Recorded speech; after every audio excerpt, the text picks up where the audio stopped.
Okay. Yay. All right, we are live. Welcome to my YouTube channel. My name is Angelica, and I'm owner of Inner Body Strength, and I'm very excited to bring on a guest today. Her name is Katie Janecho, who I know from a women's container that I'm a part of, and she is a soul shaker. She has this dream of watching people dance all the time, and she's created this ecstatic dance movement with so many people at Alter, which is a location here in Chicago.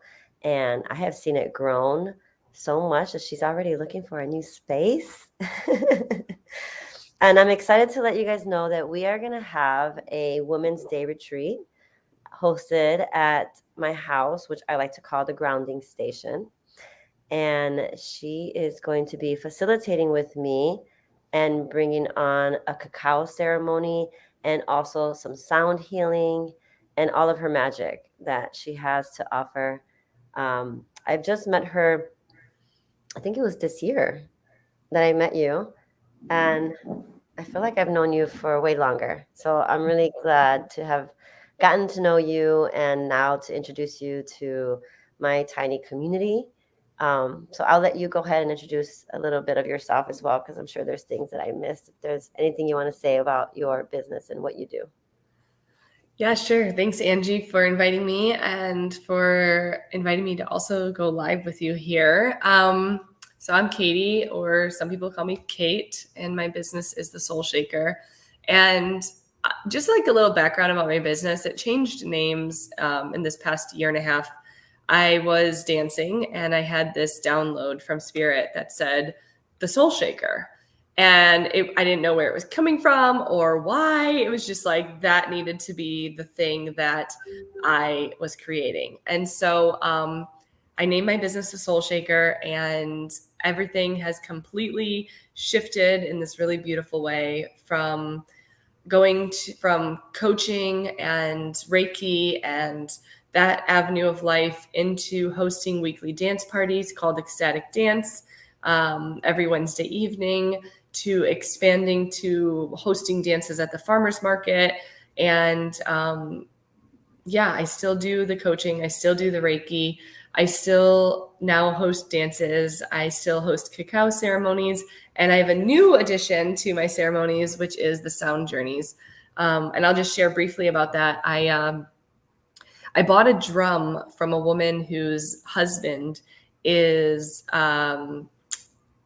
like an indigenous from an indigenous tribe in Mexico. And he makes homemade drums from cow skin. And I just felt this calling to buy one and to start using it. And part of the journey with that was activating my voice and using sound as a way to help me ground and connect to higher self, my spirit, to God, to source, to just divine essence. And through that, I learned and self-taught myself how to work with other instruments and sounds, from sound bowls to shakers, and adding drums soon, more drums like this kind of drums. So I'm also going live on Instagram for this. So we're like tuning in twice.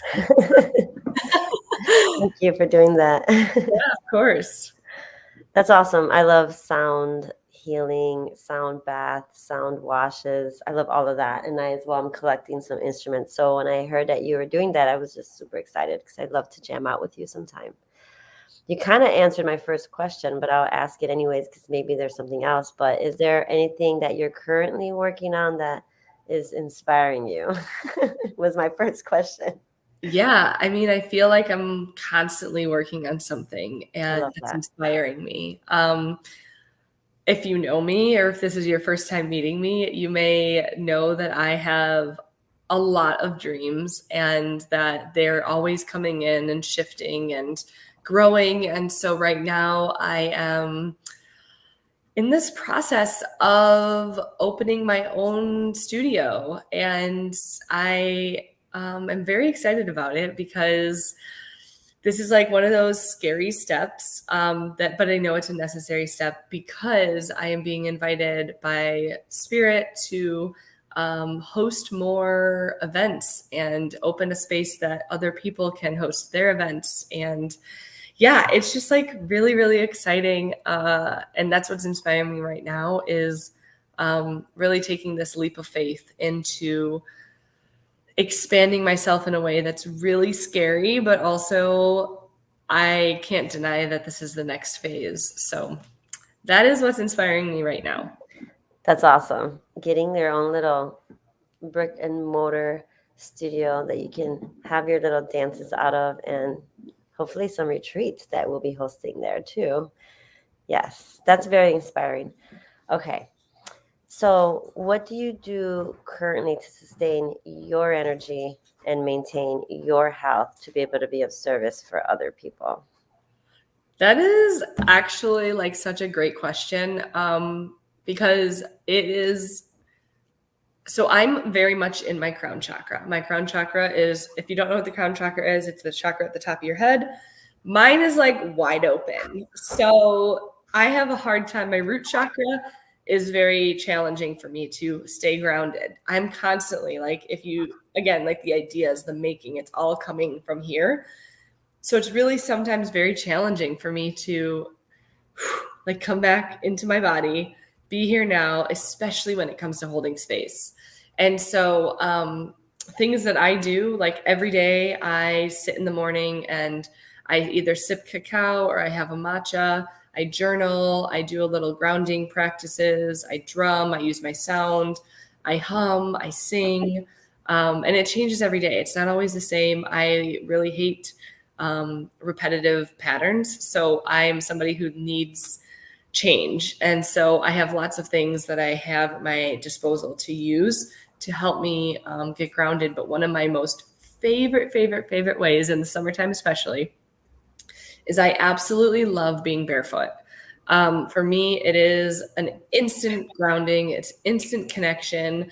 And honestly, I just love the feeling of the earth underneath my toes. It's like true magic. I don't know. I always tell people, like, if you're feeling anxiety, just go lay in the grass, go stand in the grass, just like take your shoes off and just be. And then in the wintertime, I love to take baths with salt. I'll even take a midday bath, like at noon. We were talking about like that midday slump. That's where I end up in the bathtub, is because sometimes the energies can be so overwhelming that I'm like, okay, I need to ground it in. And taking a salt bath is a really good way for me to do that. Also eating chocolate, like chocolate is super grounding, or eating, I'm not vegan. So for me, eating meat is very grounding. How I take care of my health, that is a battle, not a battle. That is something that I really am passionate about, is health and wellness, and how can I optimize my own health as best as ways as possible. I'm not somebody that likes going to the gym. So I always like to talk about and actually do things that bring me joy, and I think that's one thing about people, is that if we're not doing things that bring us joy, then it's like, how are we going to stay consistent in it? And so for me, it changes again every day. So one day I might go to the trampoline park, and then I went bouldering the other day. I go sailing. That's a great workout. And it's also like nobody realizes how good of a workout being on a boat is. What else? Oh, I did a cycling class. I personally eat meat and love raw milk and raw milk things. I eat superfoods, and yeah, I just listen to my body. I very much listen to, I guess it's intuitive eating, like what does my body need right now? So some days I need a lot more protein, and some days I need a lot more greens. And right now I'm in this phase of needing more protein and like dairy product, and less greens and like leafy vegetables, which is so interesting to me. But I have to listen to my body. So that's a long question, long answer to your short question. No, that's good. You do all the things, and it's so important that you try a little bit of everything too. I'm very similar to you, where I don't like to do the same things all the time either. So it's very different. And I'm going to try taking a bath in the middle of my day now because for me, it's a nap. I love taking my naps, but taking a bath might be really rejuvenating. And thank you for giving me that idea. But Mm-hmm. yeah, and you mentioned eating chocolate, and we are going to have that cacao ceremony. So that's something I kind of want you to touch up on how you got into delivering cacao ceremonies. Yeah. So it's interesting. It's actually how we know each other. There's this global sisterhood that I've been a part of. And through that, I have met some incredible, incredible women from all over the world. Mhm. And about 4.5 years ago, I met this woman from the UK. Her name is Annabelle. Her business is Garden of Alchemy. Highly recommend you checking it out if you're interested in any kind of plants or anything of that nature. I can't wink, so I'm trying to wink. Um, I didn't know that. yeah, I don't know Learning how. stuff. Um, but she has been working with cacao for many, many years, and she would host cacao ceremonies during some of our group Zoom calls. And every time she hosted them, I just felt so connected to the medicine of cacao.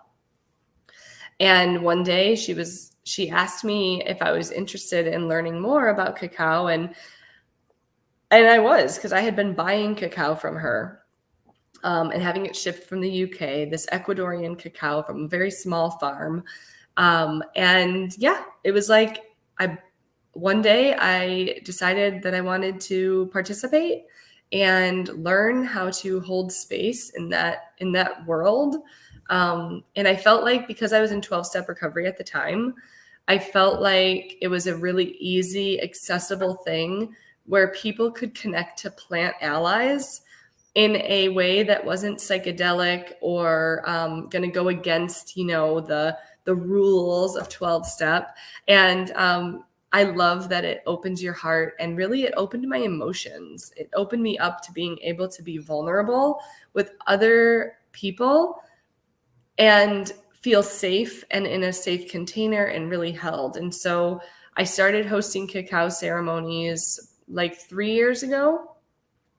And through that experience, it just really opened like my heart to other women's hearts. And I get to witness people like crack open, and it's like this beautiful unfolding of life and connection and safety, and women just like being vulnerable with each other, but also supporting each other and just being in this really sacred space. And so I fell in love.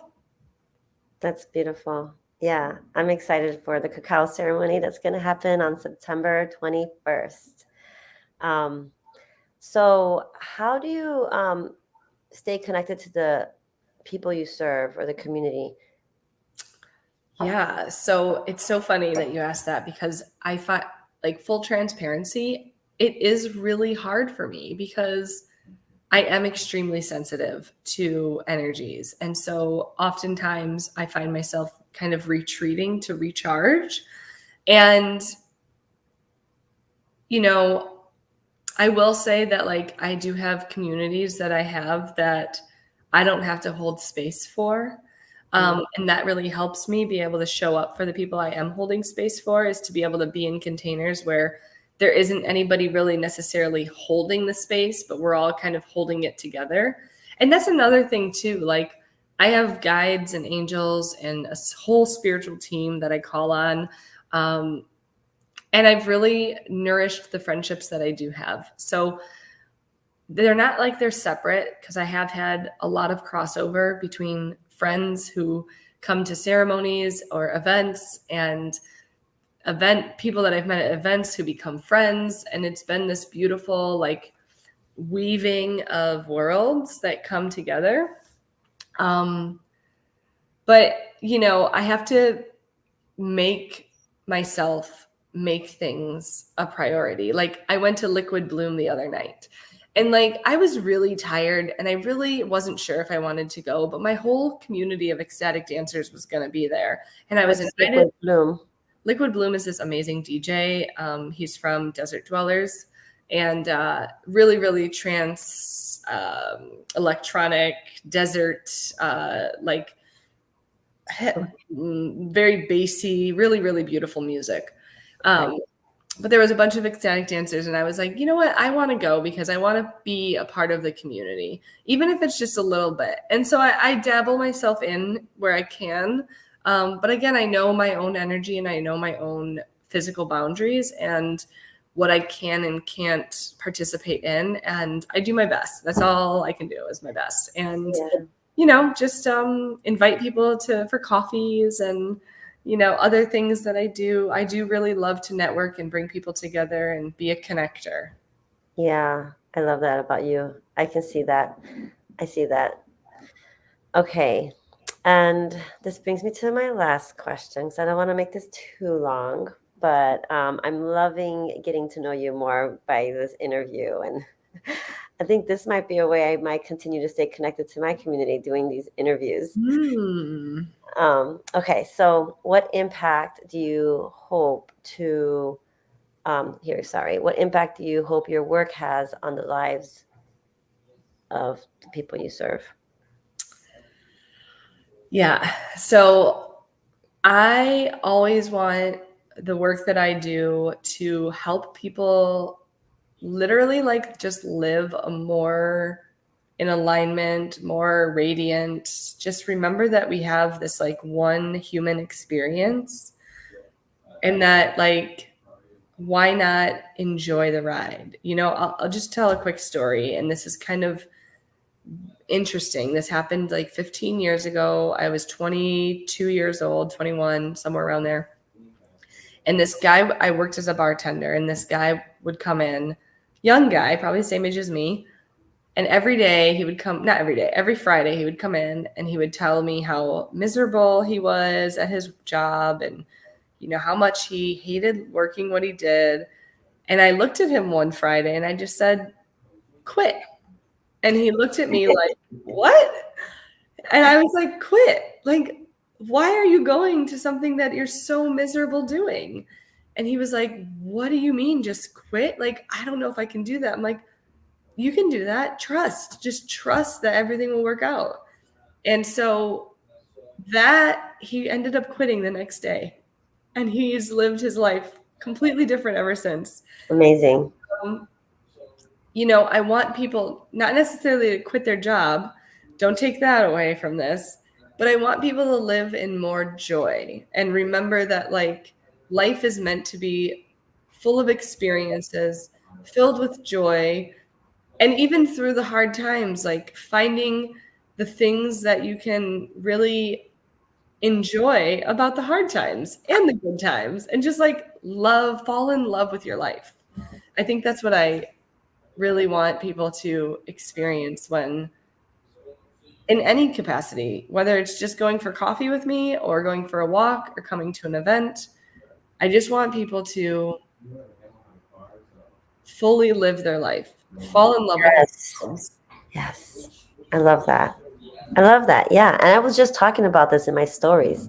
How do we expand joy? And why are we not talking about that more? Expanding joy. And yeah, and sometimes it does take quitting your job to, because that's like 8 hours out of the day. If you're not happy doing what you're doing, like it's like, but that's just so hard to say to someone. Of course, you don't want to just tell people to do that, but like you want to give them ideas so that maybe they come to that idea themselves.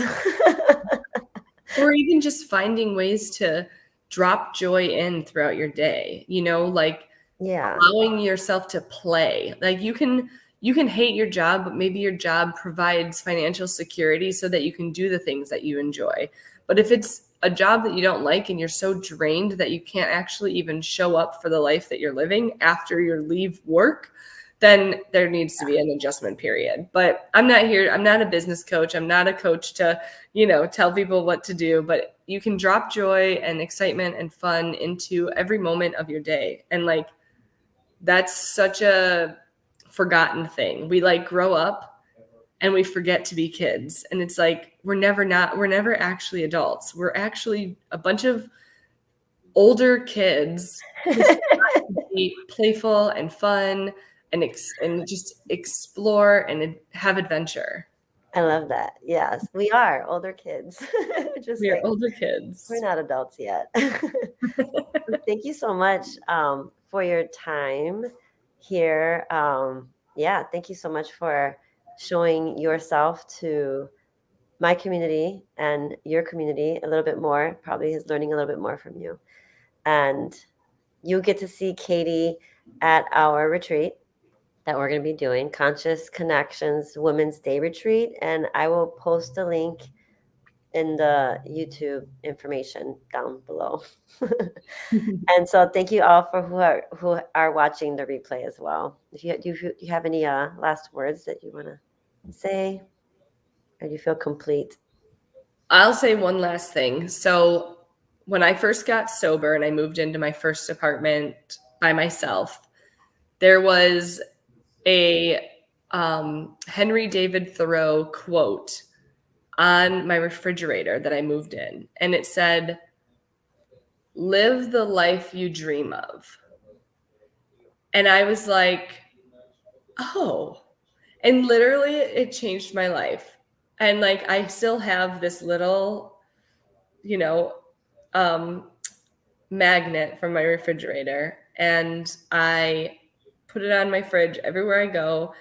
And I truly believe that getting sober, completely changing my life, finding sisterhood, finding myself, falling in love with myself has helped me really, truly be able to hold and create space for other people to show up as themselves and fall in love with themselves. Live the life you dream of. Yeah, it's got more words to it, but that's like the gist of it. Nice, beautiful. Thank you, Katie. Thanks, Thank you all Ange. for watching. All Bye, everybody. right, bye-bye. Are you still live?